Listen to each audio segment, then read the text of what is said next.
இந்த உலகம் பெண்களை எப்படி பார்க்கிறது? ஒரு காமத்தின் பொருளாக, இச்சையை தீர்க்கக்கூடிய வெறும் சடலமாக உலகம் பார்க்கிறது.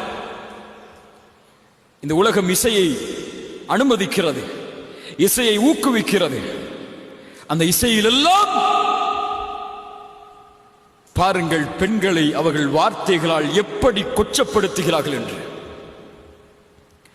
தன் பொருளை விற்பதற்கு ஒரு பெண்ணின் கவர்ச்சியை எப்படி பயன்படுத்துகிறார்கள் என்று.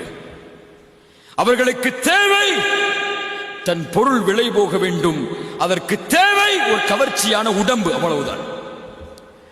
அதற்கு உயிர் இருக்கிறது, மதிப்பு இருக்கிறது, உணர்வு இருக்கிறது, அதை பற்றி எல்லாம் அவர்களுக்கு கவலை கிடையாது. பெண்களும் தங்களை அல்லாஹ் பாதுகாத்தவர்களை தவிர அப்படித்தான் உலகத்திற்கு காட்ட விரும்புகிறார்கள். தங்களை ஒரு சடலமாக, கவர்ந்திருக்கக்கூடிய ஒரு பொருளாக, கவர்ச்சியாக அறிமுகப்படுத்த வேண்டும் என்று ஆசைப்படுகிறார்கள். நபி யூசுப் பார்த்தார்கள் அந்த பெண்ணை ஒரு கண்ணியத்தின் பார்வையோடு.